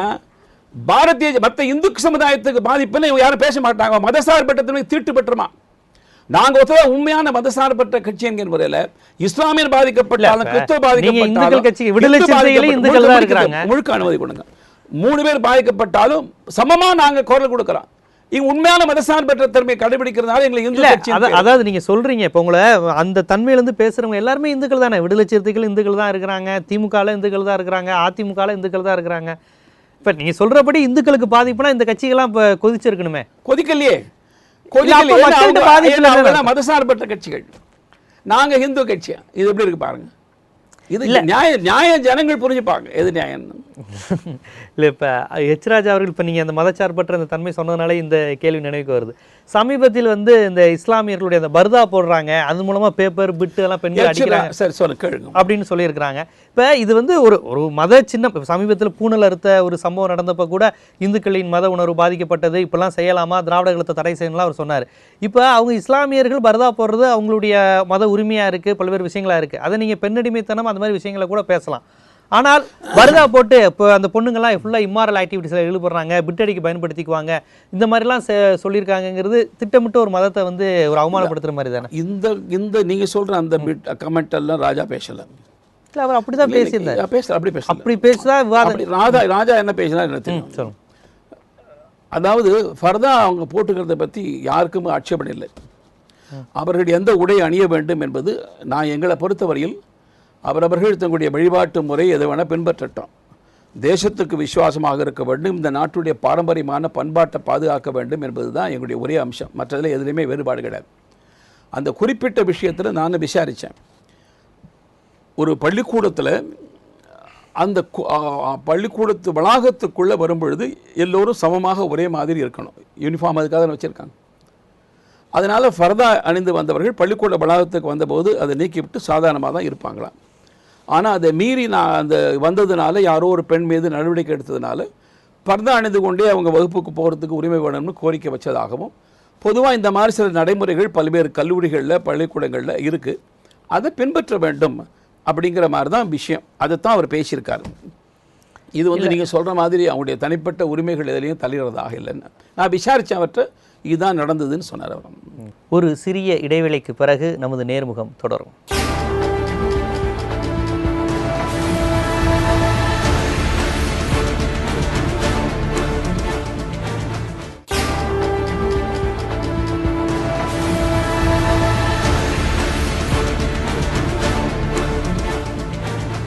நேர்முகம் தொடர்கிறது. இப்போ இந்த சமீபத்தில் வந்து இந்த சாதிவாரி கணக்கெடுப்பு எடுத்தாங்க. மக்கள் தொகை புள்ளி விவரத்தில் சாதிவாரி கணக்கெடுப்பு மட்டும் எடுக்கலை, பொருளாதார அளவுகள் இதெல்லாம் வெளியிட்டாங்க, சாதிவாரி கணக்கெடுப்பு மட்டும் வெளியிடலை. அது இங்கே திமுக தலைவர்லாம் கூட கேள்வி கேட்டிருந்தார். ஏன் சாதிவாரி கணக்கெடுப்பு எடுத்து அந்த புள்ளி விவரங்களை வெளியிடலை, இதுக்கு என்ன அர்த்தம் அப்படிங்கிற மாதிரி லல்லு பிரசாத் யாதவ் போன்ற கட்சிகள், இங்கே பாமக போன்ற கட்சிகள்லாம் அது கடும் கண்டனத்தை தெரிவிச்சிருந்தாங்க. ஏன் வெளியிடலை, நடுவண் அரசு வெளியிடல என்ன பிரச்சனை, ஏன் வெளியிடலைங்கிறதுக்கு எனக்கு காரணம் தெரியாது. ஆனால் ஜாதிவாரி கணக்கெடுப்புக்கு பாரதிய ஜனதா கட்சி ஆதரவு எடுத்துட்டு அப்புறம் அவங்க ஏன் வெளியிடலை? அப்போதானே இப்போ எவ்வளோ இருக்கிறாங்க. இது நாள் வரையில் இப்போ சமீபத்தில் வெளியிட்ட அளவுக்கு கூட ஒரு பெருவாரியான ஒரு பின்தங்கிய சமுதாயம் அந்த நிலை பற்றிய அறிக்கையை கூட இது முந்தைய அரசாங்கம் வெளியிடலை. இப்போ தான் முதல்ல வெளியிட்டிருக்கிறது. அதிலிருந்து இந்த சமுதாயம் எந்த நிலைமையில் இருக்குங்கிறதுக்காக ஒரு கவலை தரக்கூடிய சில விவரங்கள் வந்திருக்கிறது. நிச்சயமாக அரசாங்கம் அதை கவனத்தில் கொள்ளும். நாங்கள் அதுக்கு எதிர்ப்பு இல்லை. சாதிவாரி கணக்கெடுப்பு வெளியிடுவதில் எந்த எதிர்ப்பும் இல்லை. அன்புமணி அவர்களை பற்றிய சமீபத்தில் செய்திகள் வருது. அதாவது அவரை முதலமைச்சராக வேட்பாளராக நிறுத்தி அவருக்கு தான் அந்த தகுதி இருக்குது தமிழ்நாட்டில் முதலமைச்சராக இருக்குன்னு அவங்க கட்சி ஒவ்வொரு கட்சியும் சொல்வது மாதிரி அவங்களும் சொல்கிறாங்க. இதில் ஏன் நான் உங்கள்கிட்ட கேட்க வேண்டியது இருக்குன்னா, அவங்க கூட்டணியில் இருக்கிறாங்களா இல்லையாங்கிறது கேள்வியாக இருக்குது. ஏன்னா அவங்க வெளிப்படையாக நாங்கள் தான் முதலமைச்சர் அப்படின்னு அவங்க சொல்லி அதுக்கான வேட்பாளர்லாம் அறிவிச்சுட்டு அவங்க செயலில் இறங்கியிருக்கிறாங்க. ஆனால் நீங்கள் இன்னும் எங்களுடைய கூட்டணி பட்டியலில் பாமக இருக்குன்னு நீங்கள் சொல்லிட்டு இருக்கீங்க. இது என்ன ரொம்ப ஒரு முரண்பாடாக இருக்குது? தேமுதிக எங்களோடு இருக்கிறார்கள். நம்முடைய பாரிவேந்தர் அவருடைய கட்சி எங்களோடு தான் இருக்கிற, ஐஜேகே எங்களோடு தான் இருக்கிறது. ஏசி சண்முகம் அவருடைய புதிய நீதி கட்சி எங்களோடு தான் இருக்கிறது என்பது தெளிவாக தெரிகிறது. வைகோ எங்களோடு இல்லை என்பதும் தெளிவாக தெரிகிறது. பாட்டாளி மக்கள் கட்சி எங்களோடு இருக்கிறாளா இல்லை என்பது தெளிவாக இல்லை. இவ்வளவு தூரம் நடந்ததுக்கு அப்புறம் சொல்லுங்க. அது நான் தெளிவா சொல்றேன். இதை காட்டி தெளிவா அவங்க இப்ப நீங்க ஒரு பாரதிய ஜனதா ஒரு தேசிய கட்சி, நாங்களாக கூட்டணி தலைமை, நாங்களாக எவரையும் விலக்கவும் இல்லை. 2016 தேர்தலுக்கு இன்னும் கால அவகாசம் இருக்கிறது. ஆனால் பாட்டாளி மக்கள் கட்சி 2016 தேர்தலுக்காக சற்று முன்கூட்டியே தயாரிப்புகள் எல்லாம் செய்கிறார்கள். இது அந்த கட்சிக்கு எப்போதுமே உண்டான ஒரு வழக்கம். நாடாளுமன்ற தேர்தலும் கூட மிக முன்னதாகவே முடிவு செய்து வேட்பாளர்களெல்லாம் கூட அறிவித்து எல்லாம் முடித்து விட்டார்கள். பிரச்சாரமே கூட முடித்திருப்பார்கள். ஆனால் அந்த நிலையில்தான் எங்களோடு கூட்டணி பேச்சுவார்த்தை நிறைவாக பேசி கடைசியில் எங்களோட கூட்டணிக்கு வந்து நாம் பகிர்ந்து கொண்ட இடங்களை நிறுத்தி கொண்டு சந்தித்தோம்.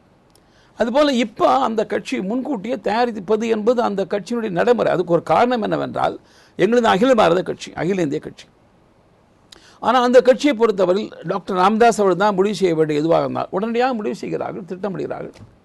ஆனால் நிறைவாக நெருங்க அந்த கட்சி என்ன நிலைப்பாடு எடுக்கும் என்பதை பற்றி யாரும் சொல்ல இயலாது. அந்த நிலைமையில் நாமவே அவர்கள் எதுக்காக வெளியில் அனுப்பணும்? எல்லா கட்சியுமே நம்மோடு வருவதற்கு வாய்ப்பு இருக்கிறதா என்கின்ற எண்ணத்தை அவர்கள் உண்டாக்கியிருக்கிறார். திமுக கூட கருதுகிறது பாமக நம்மோடு வருமா என்று. ஆனால் பாரதிய ஜனதா கட்சியை நாங்கள் நினைப்பதற்கு எங்களுக்கு கூடுதல் உரிமை இருக்கிறது. காரணம், எங்களோடு இருக்கிறார்கள். இல்லை என்று சொல்ல இயலாது. கிட்டத்தட்ட கடவுளை போல இல்லானே உள்ளானே என்று சொன்னது போல தான் இப்போது அந்த கட்சி கூட்டு இருக்கிறதா இல்லையா என்றால் இருக்கிறது, இல்லை என்று சொல்ல நிலைமையில் இருக்கிறது என்பது உண்மை. அதனால் நாங்கள் அனாவசியமாக விமர்சனம் செய்யணும். விரும்புகிறார்கள், திட்டமிடுகிறார்கள், முதலமைச்சர் அறிவித்திருக்கிறார், அறிவிக்கட்டும். அந்த கட்சியுடைய தனித்தன்மை அது. ஆனால் தேர்தல் நெருங்க அந்த கட்சி என்ன நிலைப்பாடு எடுக்கும் என்று சொல்ல இல்லாத காரணத்தால் நாங்களாக ஒரு கட்சியை எங்கள் கூட்டிலிருந்து வெளியேற்ற நாங்கள் விரும்பவில்லை. இல்லை, இப்போ பாரதிய ஜனதா, தமிழ்நாட்டு பாரதிய ஜனதா அல்லது தேசிய தலைமை அன்புமணி தமிழ்நாட்டு சிஎம் கேண்டிடேட்டாக நிற்கிறத ஆதரித்து கூட்டம் அலைன்ஸ் வைப்பாங்களா? நாங்கள் அந்த மாதிரி விஷயம் பேசவே இல்லையே. ஆனால் அவங்க நாங்கள் எங்களை பொறுத்தவரை பாரதிய ஜனதா கட்சி நாங்கள் தெளிவாக இருக்கோம். களத்தை சரி பண்ணுற வேலையை பண்ணியிருக்கோம். அதாவது வாக்குச்சாவடி பகுதியில் குழு அமைக்கிற வேலையில் இப்போ தொடங்கியிருக்கோம். சமீபத்தில் ஒரு முயற்சியில் நாடு முழுக்க 11 கோடி பேர் சேர்ந்திருந்தாலும் தமிழ்நாட்டில் நிஜமாகவே ஒரு பெரிய வளர்ச்சி என்பதை விட பாய்ச்சல் என்று சொல்ல வேண்டும்.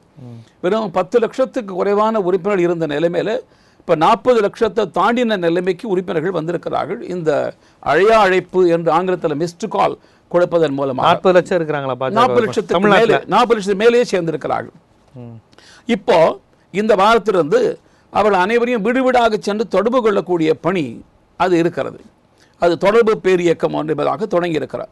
அதனால் வீடாக சென்று தொடர்பு கொள்வோம், அவருடைய முழு விவரங்களை கேட்டறிவோம். அதன் பிறகு வாக்குச்சாவடி வாரியாக குழு அமைக்கின்ற பணி தொடங்கும். அதுதானே தேர்தலுக்கு அடிப்படை வேலை. அதனால் நாங்கள் இப்போ அஸ்திவாரத்தை பலப்படுத்தக்கூடிய முயற்சியில் நாங்கள் இறங்கி கொண்டிருக்கிறோம். நீங்கள் கும்பாபிஷேகத்துக்கு என்ன தேதின்னு இப்போ கேட்டால் நாங்கள் என்ன செய்யணும்? ஈவிகேஎஸ் அவர்கள் சமீபத்தில் மது ஒழிப்பு குறித்து உங்களுடைய இப்போ நீங்கள் நடைபெற்ற ஆர்ப்பாட்டம் குறித்து சொன்னார். அவங்க தானே தேசிய இப்போ ஒரு மிகப்பெரிய ஆளும் கட்சியாக இருக்கிறாங்க. அவங்க வலிமையான ஒரு பிரதமர் இருக்கிற கட்சியில் அவங்க ஆளும் மாநிலங்களும் மது விலக்கை முழுக்க செஞ்சுட்டாங்களா? அவங்க இல்லைன்னா ஒரு இந்திய அரசே ஒரு சட்டம் போட்டு அதற்கான வேலைகளை செய்யலாம்ல?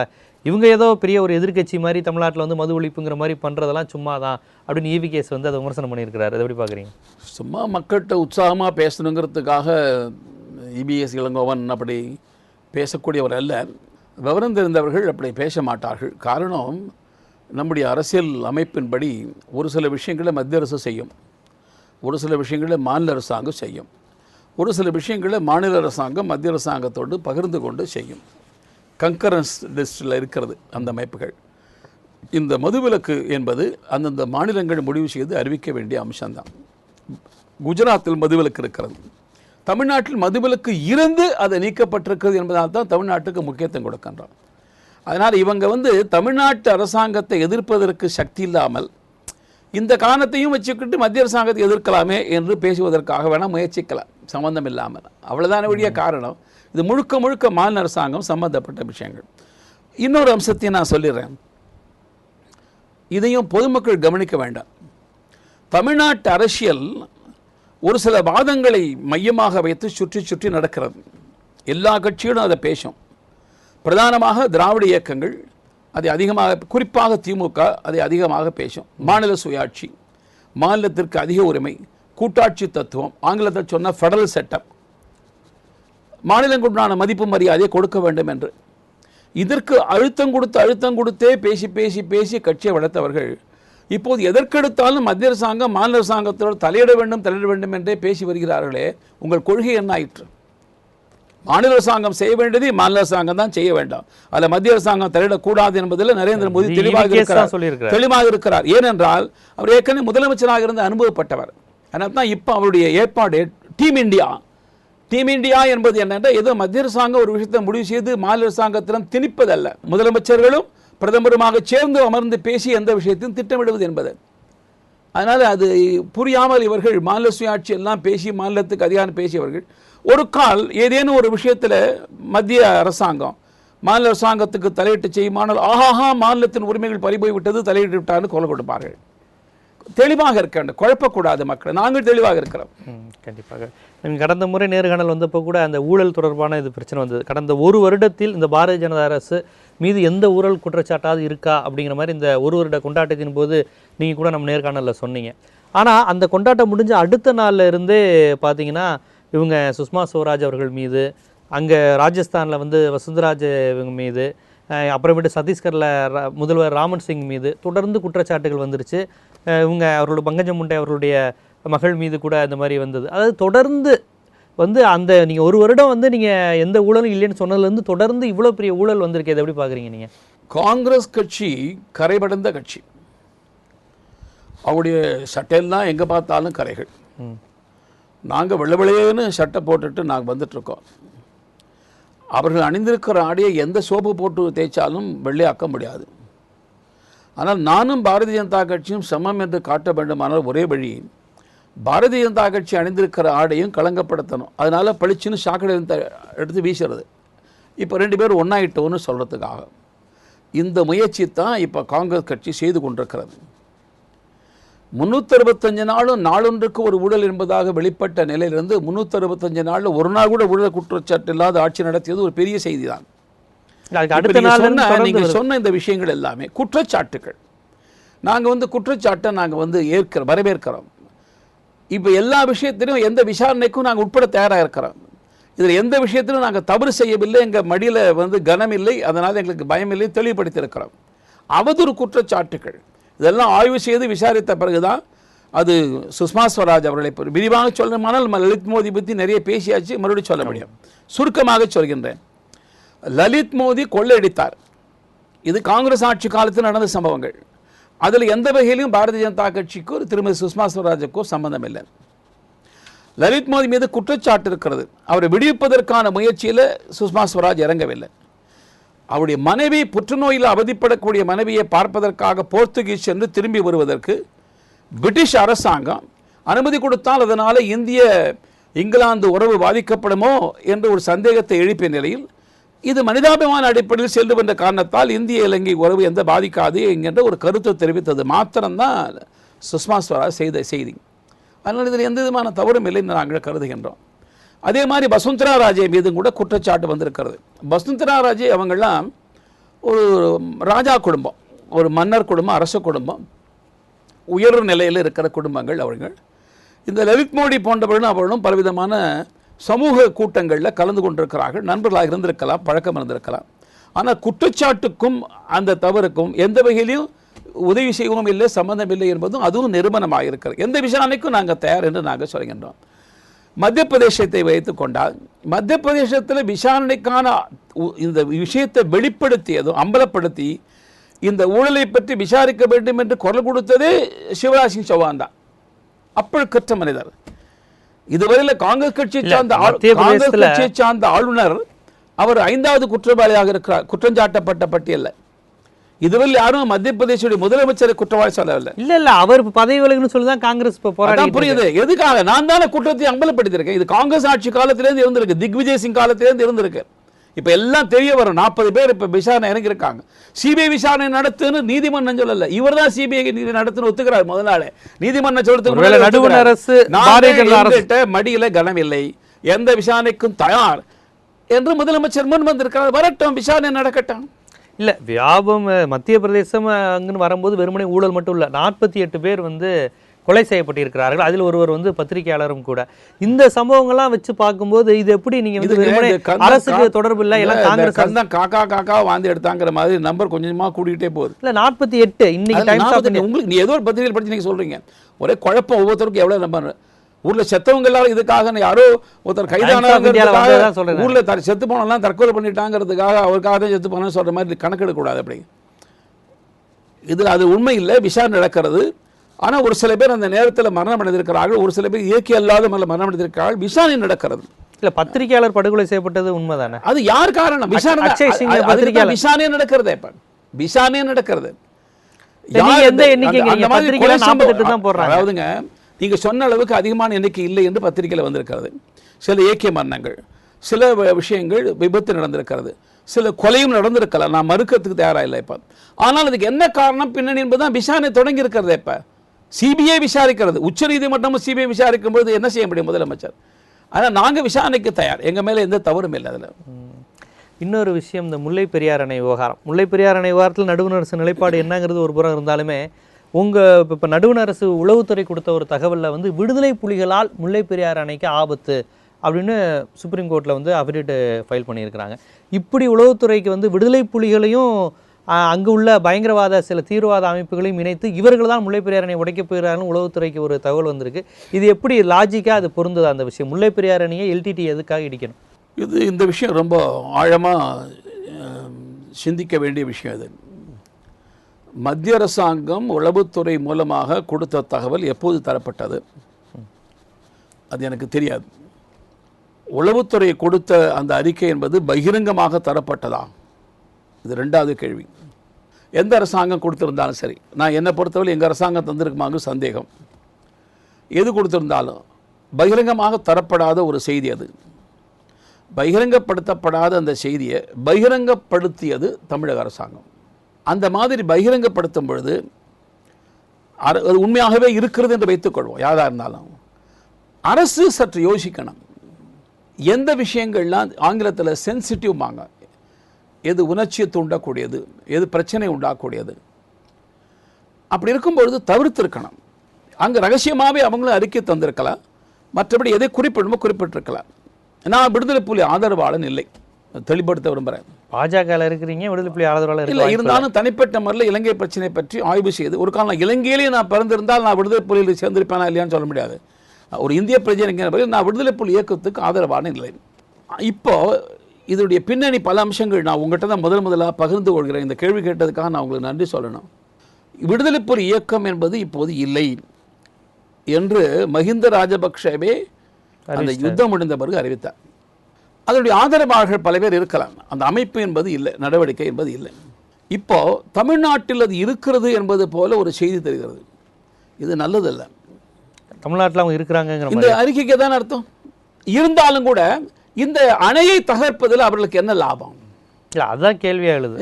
சொல்றேன், நாம விடுதலை புலி அறிந்தவர் கவர்மெண்ட் என்ன சொல்றாங்க, எங்களுக்கு வந்த உளவுத்துறை தகவலும் தான் சொல்றாங்க. நான் தானே ஒத்துக்கிறேன்னா என்ன லாபம்? அவங்க செய்வதற்கு வாய்ப்பு, இதை யோசிக்க வேண்டாமா? வெளியிடுவதற்கு முன்பாக யோசிக்க வேண்டாமா?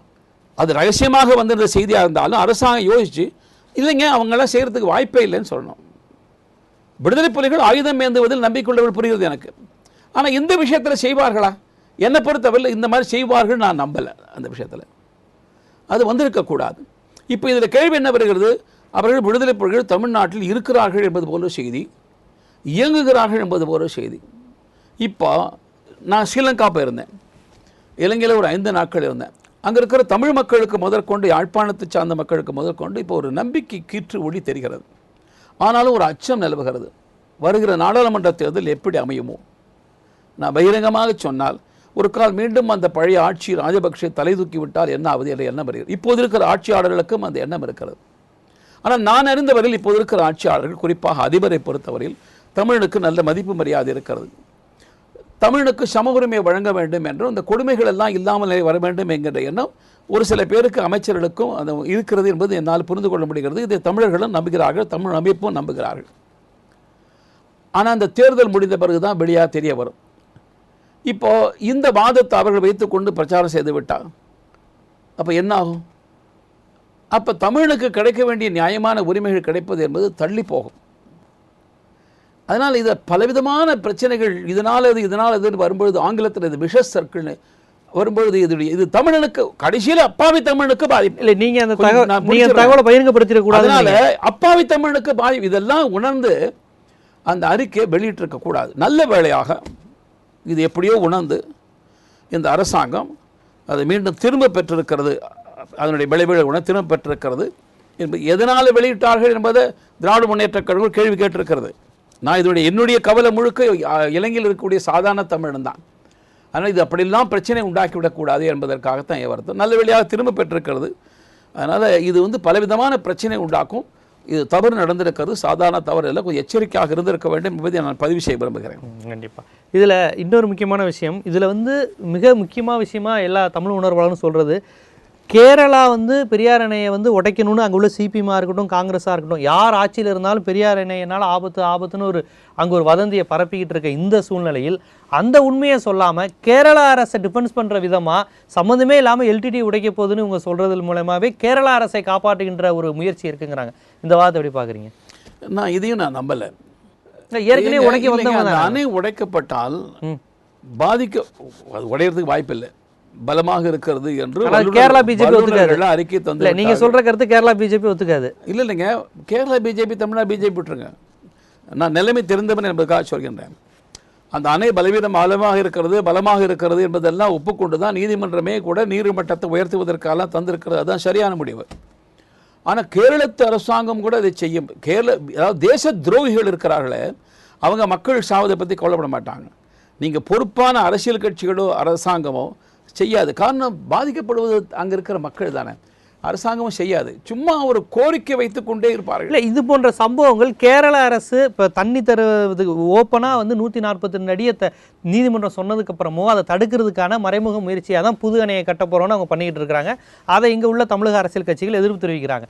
இந்த சூழ்நிலையில் தமிழகத்துக்கு பாதுகாப்பு கொடுக்க வேண்டிய நடுவண் அரசு முழுக்க கேரள அரசுக்கு சார்பாக தானே செயல்படுது. அது போல இந்த மாதிரியான தகவல் எதையோ சொல்ல திடீர்னு சம்பந்தம் இல்லாமல் ஒரு புதிய இந்த பிரச்சனையில சென்ட்ரல் கவர்மெண்ட் கேரள அரசு இந்த அணை விஷயத்தில் இதுவரை மத்திய அரசாங்கம் எந்த நிலைப்பாடும் தவறாக எடுக்கவே இல்லை. நீங்க தப்பா செய்து சொல்லாங்க. இல்ல, இப்ப அவங்க அணை கட்டுறதுக்கு தடுக்கிறதுக்கு என்ன முயற்சி எடுத்திருக்காங்க? இப்ப வந்திருந்தாரு எங்களுடைய பிரகாஷ் ஜவடேகர் வந்திருந்தாரு, தெளிவா சொன்னார், எங்க அனுபவம் இல்லை, நாங்க எந்த சான்றிதழும் கொடுக்கல. அணை கட்டிக்கிட்டு இருக்காங்க கேரளா கவர்மெண்ட். சுற்றுச்சூழலுக்காக எங்கிட்ட கேட்டதாகவும் மத்திய அரசாங்கம் அனுமதி கொடுத்ததாகவும் இதை மத்திய அரசாங்கம் உடனே என்பது போலவும் இங்க இருக்கிற கட்சிகள் குற்றம் சாட்டும் பொழுது இப்ப கேரள அரசு தடுத்திருக்கணும்ல சென்ட்ரல் கவர்மெண்ட். எங்க மாநில அரசாங்கம் ஒரு விஷயத்தை செய்யும் போது மத்திய அரசாங்கம் குறுக்கிட்டு தடுப்பதற்கு வழி இருக்காது, நீதிமன்றம் தான் செய்யணும். அது ஒரு இந்திய இறையாண்மைக்கு எதிராக பண்ணும்போது பண்ண முடியாதா? அப்படி செஞ்சா நான் மறுபடியும் மாநில சுயாட்சி கேள்விக்கு வருவேன். அப்புறம் மறுபடியும் நீதிமன்றத்தில் தான் போக முடியும் அந்த விஷயத்திலையும் கூட. இல்லப்பனா மத்திய அரசாங்கம் தலையிட்டு எதுக்கு அரசு நடுவர் மன்றம் எதையுமே மதிக்காம கேரளா என்ன வேணாலும் பண்ணிக்கலாமா? கேரளா மாத்திரம் இல்லைங்க, எல்லா மாநிலத்துக்கும் பொதுவான விஷயத்தை நான் சொல்றேன். இதை மத்திய அரசாங்கம் இந்த விஷயத்துல கேரளத்துக்கு ஆதரவான நிலைப்பாட்டு எடுத்ததாக பேசுவது தவறு. மத்திய அரசு, காங்கிரஸ், பாஜக எல்லா தேசிய கட்சியிலுமே இதுல கேரளாக்கு சார்பாக தான் மறைமுகமா செயல்படுறாங்கிறதா தமிழ்நாட்டு அமைப்பினுடைய குற்றச்சாட்டு. அப்படிதான் குற்றச்சாட்டலாம். உண்மை தமிழ்நாட்டுக்கு பலம் வந்தது இல்லையா? குற்றச்சாட்டத்துக்காக தான் நீ உட்கார்ந்து இருக்கீங்க. உண்மை நிலை என்பது சொல்றதுக்கு நான் உட்கார்ந்து இருக்கேன். இதுல மத்திய அரசாங்கத்துக்கு எந்த சம்பந்தம் இல்லை. மத்திய அரசாங்கம் கேரளத்துக்கு ஆதரவாக எந்த நிலைப்பாடு எடுக்கவில்லை என்பதுதான் சத்தியம், உண்மை. ஆனா தமிழ்நாட்டுக்கு ஆதரவாகவும் எந்த முடிவும் வரல. இப்போ தமிழ்நாட்டுக்கு ஆதரவாக தான் நிலைப்பாடு இருக்கு நிலைப்பாடு தமிழ்நாட்டுக்கு ஆதரவு தானே இருக்கு. நீதிமன்றம் தந்திருக்கிற ஆணை அப்படியே தான் இருக்கு. அதை தடுக்கிறதுக்கு தானே அவங்க மறைமுகமா தடுக்கிறதுக்கான முயற்சி பண்றதுனாலேயே தமிழ்நாட்டுக்கு விரோதமா இருக்கான்னு எப்படி சொல்ல முடியும்? அதான தமிழ்நாட்டுக்கு விரோதம். விவசாயிகள் தண்ணி விடாம இருக்கிறது பூதாகரமா வளர்த்துக்காதீங்க. மத்திய அரசாங்கம் இந்த விஷயத்துல எந்த தவறும் செய்யல.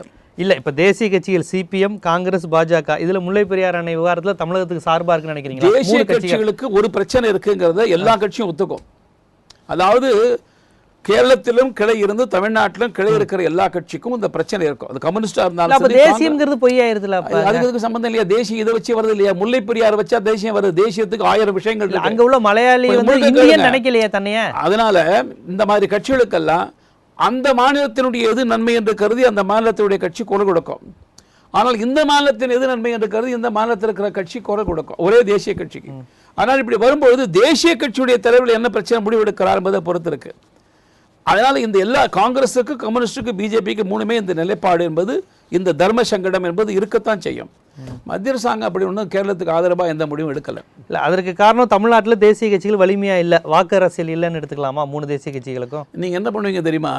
இல்லை, கர்நாடகத்தில் நீங்கள் அப்படி நிலை எடுக்க முடியாதுல்ல. தேசிய கட்சியாக இருக்கிற தமிழ்நாட்டில் ஒரு கட்சி, நாங்கள் தேசிய கட்சின்னு சொல்லி ஏதோ ஒரு முடிவு எடுக்கிறோம், அது நியாயமான முடிவுன்னு சொல்லி அதுக்கு ஒரு கால் கேரளாக்கா சாதகமாக இருக்குது, கர்நாடகா சாதகமாக இருக்க வச்சுங்க.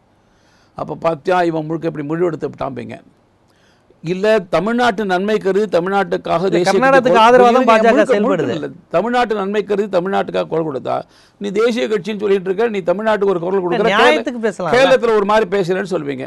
தேசிய கட்சி என்னதான் பண்ணணும்னு எதிர்பார்க்குறீங்க? இல்லை, இப்போதைக்கு கர்நாடகத்துக்கும் கேரளாவுக்கும் இல்லை, இப்போதைக்கு முல்லை பெரியார் கர்நாடகாவில் தமிழ்நாட்டுக்கு நியாயம் வந்திருக்குன்னு நீங்கள் ஒரு தமிழராக, நீங்களும் கடைமடை பகுதியை சேர்ந்தவர் தான், தஞ்சாவூர்காரர் தான், நியாயமாக நமக்கு கிடைச்சிருக்குன்னு நினைக்கிறீங்களா?